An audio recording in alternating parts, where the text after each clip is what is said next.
Olhos de Perseu, Perseu da mitologia grega, que matou Medusa. Espelho da alma, barro que se fez na lâmina, olhar de Medusa. O mito da esperança, quem espera cansa, quem não pensa, descansa. Esse está fácil, né? Ou não? Ninguém vai embora, espera aí. Já tem um em pé ali. Ferro retorcido em aço mental, lapso psíquico inconsciente letal. Metal corroído, coração em larva, sangue, vampiros sobre Berlim, o Führer, o fascínio da incúria, face oculta, epitáfio da loucura. A madrugada é feita para as mentes inquietas, os normais já foram dormir. Neste vazio, sem espaço finito, reinvento as normas em neoparadigmas, neoparasitas. Um hiato de segundo. A subjetividade vem nos expondo. Aqui eu faço um neologismo, palavras que eu fui criando. A igno-arrogância seduz a esquizo-inocência, psicofrenia, patos fantasy. Esquizofrenia, doenças mentais, fantasias e doenças e paixões. Fear Factory, produzindo a herança, fábrica de sonho onde tudo se esconde. Aqui eu falei Fear Factory, fábrica do medo. A sabedoria nos liberta do saber que aposenta. Aqui eu trago um pouco, não sei se vocês já leram, Rubem Alves, somente na filosofia, na psicanálise, na pedagogia, através de um livro dele. A sabedoria nos liberta do saber que aposenta. Envelhecidos na certeza da prepotência. Digamos, os dias passam rápidos. Pergunto, quem adiantou o ponteiro do relógio? A música ressoa no infinito, as notas valem segundos infinitesimais. As ondas vibram em moléculas sobre os pés de Beethoven. Os dedos tocam os tecidos da matéria, provocando silêncio incômodo. Na epifania da nona sinfonia, mestre, maestro que não ouvia. Aqui eu cito Beethoven. Michelangelo, com sua surdez visual, não enxergava o mármore, mas o corpo que dentro da pedra, lapidando até encontrá-lo. Hoje encontramos a pedra dentro do corpo, entalhada no rosto, a sombra do contra-gosto, sintomas sobre a égide do povo. Michelangelo, quando questionava, quando ele fazia as suas estátuas, os seus trabalhos, então as suas esculturas, ele falava que não via a pedra estava lá bruta, ele não via a pedra, ele via a escultura dentro da pedra. O artista louco, o ouvido que não escutava seu choro. Vincent van Gogh, um mundo impressionante sem cores. No entanto, uma existência de dor. A conversão em autorretrato, um fragmento, um ato, uma vida inteira dentro do quarto. Aqui eu estou falando de Van Gogh. Ele tem um quadro onde ele pinta ele com a orelha cortada e vem de uma psicose onde ele cometeu o suicídio. Um fragmento, um ato. 4 estações invertidas revestidas em flores. Vivaldi, Antônio dos Violino, coro em cores. As pétalas do som sobre o sono do silêncio. No atrito do arco, no conflito do ar, nas cordas da sonoridade. Aqui eu estou falando de Vivaldi e seu violino. No grito de Edgar, murcham os olhares de quem vê as telas. O quadro está intacto. O pavor parte do observador. Quem julga fala mais de si do que do outro. Não há perdão, enquanto não se reconhece o pecado. Na Casa dos Sonhos, aqui esse eu falo daquele quadro, O Grito. Na Casa dos Sonhos moram os pesadelos, de estarem sempre dormindo para que permaneçam os sonhos, venerando a madrasta catalepsia. Para que despertar da letargia aquilo que não se vê, não existe, fora, dentro, apavora. Concupiscência viola as leis da moral. Com dor na consciência, a culpa se legitima senhor. Édipo e Electra, maçã do prazer fazer coibido. O desejo legítimo da libido, fruto proibido, sadomasoquismo. Aqui vem um pouco de psicanálise. Uma psicose derretendo o sol de Dali, o Salvador de Gaba, escorrendo ao sol de Madrid. Enclausurado no castelo do surrealismo, uma alucinação, um delírio, um êxtase em vida. Essa tá fácil, não tá? Quem que é? Salvador Dalí. Gabi era o nome da esposa dele. E também é o nome do sistema no cérebro. Quem vê tudo lá fora por uma janela, só vemos o que queremos. É um pouco da música que eu cantei. Quem vê a vida por um orifício, só vê o escuro de tudo que existe. Aristóteles, debruçado sobre os papiros da insanidade, as tintas derramam em ortografia grega, o latim dos incautos. A política irrompe a epopeia, o cuidar do outro, uma dialética. Isso é um livro de Aristóteles chamado A Política, onde ele fala que a política é cuidar do outro. Não tem nada a ver, né, com os dias de hoje. Dislexia parindo o dialeto semântico, minha língua, a espada cortante, remete-nos a uma ética poética de uma retórica estética. Na metafísica de Anima sobre os corpos de Oregon. Todos esses nomes que eu falei estão relacionados aos livros de Aristóteles. Astúcia de Ulisses sobre o destino de Poseidon. Troia sobre ruínas, Pompeia sobre chamas, Atlântida submersa, Brasil. O que nos resta? Esse a gente conhece, né? Gente, está tranquilo? Parece que eu estou escutando alguém incorporando. Astúcia de Ulisses. Eu teria até aqui, ó. O Brasil, o que nos resta? Asilado como um louco nesta cela, minha célula morre por uma cédula. Instrumento argumentativo na poética de Camões. Todo mundo lembra desse? Camões. Vocês estão caladinhos. É porque eu estou lendo, né? O fogo que arde sem se ver na epiderme da indiferença. Um povo que se perde sem perceber em suas crenças. Românticos que amam seus discursos sobre a sombra narcísica. Não amam o amor, senão a si mesmo. Dizer que a nossa consciência vai chegar a um nível em que nós teremos consciência do todo. Nós não precisamos ou não vamos precisar de objetos e instrumentos para alcançar. Aqui a gente precisa dos instrumentos para compor uma melodia que nós não conseguimos alcançar no nosso processo quântico de inspiração mental.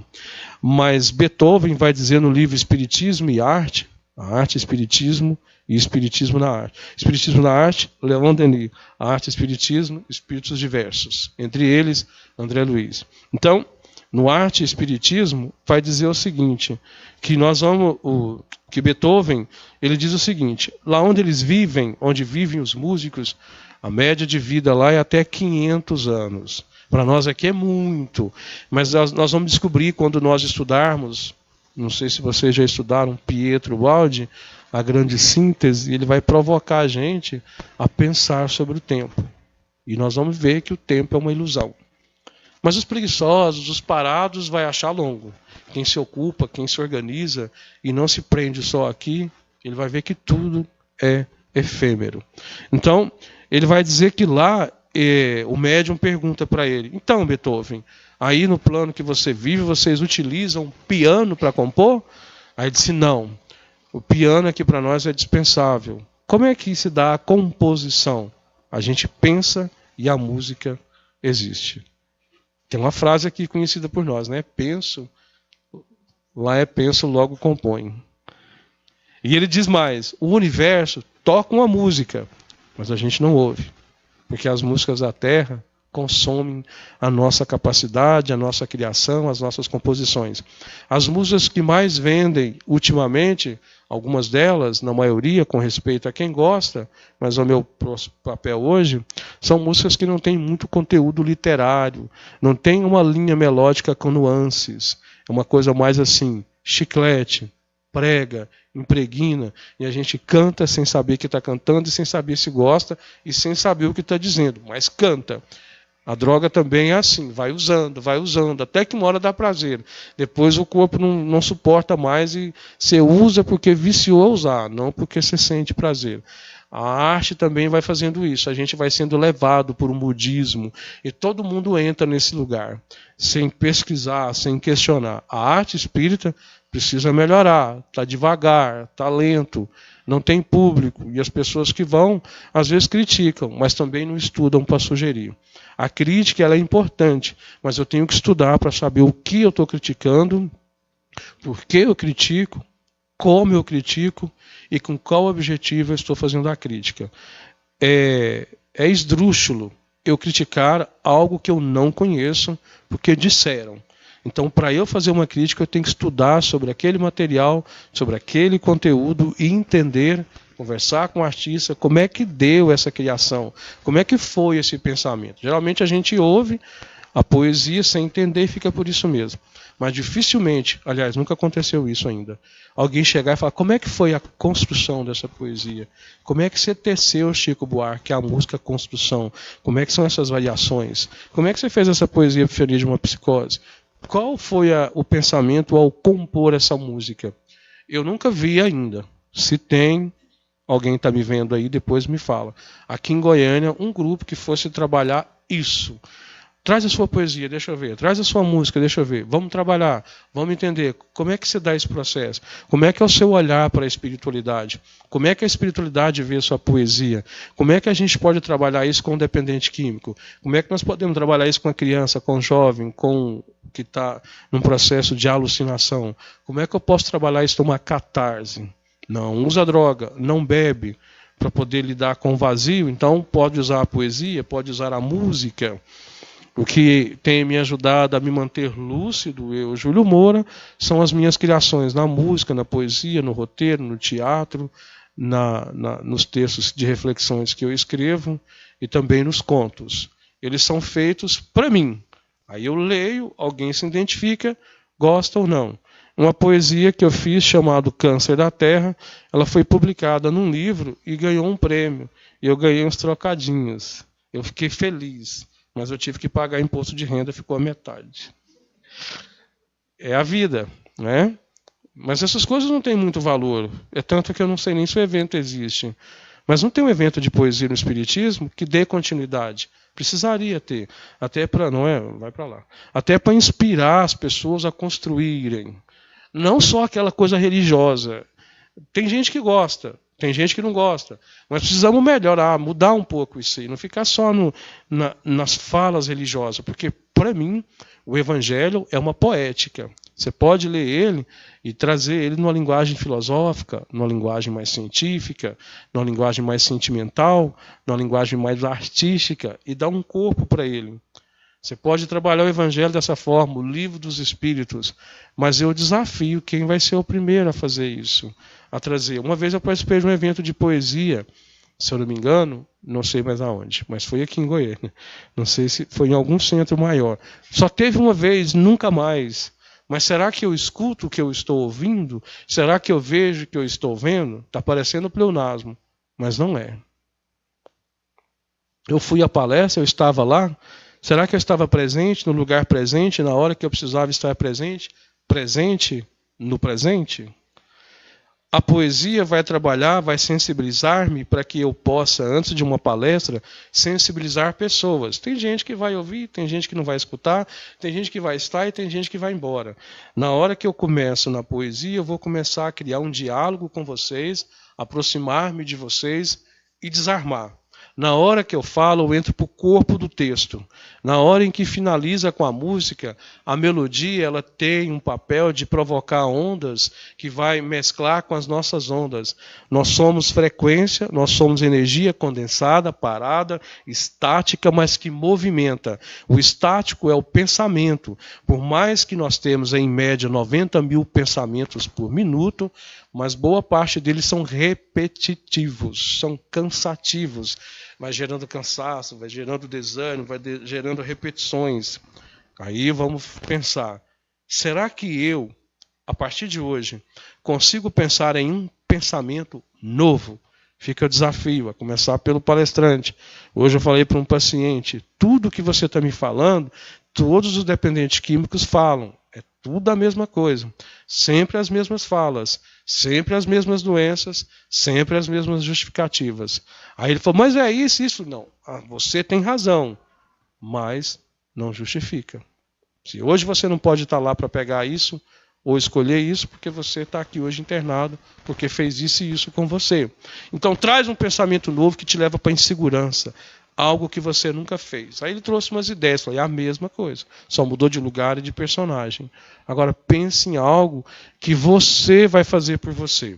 Então eu sugiro, meu tempo acabou, que nós façamos essa reflexão. Eu queria até depois ver a possibilidade de voltar com essa palestra num próximo momento para ela ser terminada, né? Porque nós atrasamos para começar, mas mesmo se não fosse o atraso, não ia dar tempo. Eu quero falar nesse tema porque é pouco falado. Eu quero até agradecer ao GEAV que me deu essa oportunidade de falar sobre esse tema, viu, Wender? Agradeço a você. Você não vai para o inferno, se Deus quiser, por causa dessa oportunidade. E eu quero voltar com esse tema, porque ele precisa ser falado mais. Então, esse momento nosso de finalizarmos, a gente pode também inspirar a criar uma peça de teatro, a compor uma música, uma poesia e levar adiante. No momento de tristeza, de sofrimento, no momento em que você está sozinho com você mesmo, começa a refletir, começa a pensar sobre como você está sentindo, o que você está sentindo, por que você está sentindo e como seria você sentindo diferente. É uma forma que você pode escrever, é uma forma de catarse, é uma forma psicoterapêutica de cuidar de você mesmo. Então eu vou finalizar com um pensamento que eu tive há um tempo atrás, que surgiu uma poesia, que é mais ou menos assim. A sombra do pensamento descansa o passado sobre os escombros de ideias que dormem nos calabouços de nossas memórias póstumas. Exausto das lutas e dos holocaustos, entrego-me à cruz e deixo-vos a minha espada banhada de suor e lágrimas. Eu falei de uma leitura do capítulo 4 do Evangelho que fala sobre a reencarnação. Nós somos herdeiros de nós mesmos. E numa outra frase que recebi de inspiração é assim: nunca deixe de fazer de você mesmo a sua melhor companhia. Muito obrigado. Você recebeu ela aí, né, na florzinha. Agora eu rezo? Então vamos lá. Vou rezar. Sem microfone, é melhor. Senhor Jesus, obrigado por essa noite que estamos junto com os nossos amigos. Nós só temos a agradecer pela vida, porque posso ver, porque posso sentir, porque posso ouvir, porque posso cantar, caminhar, dançar, me inspirar,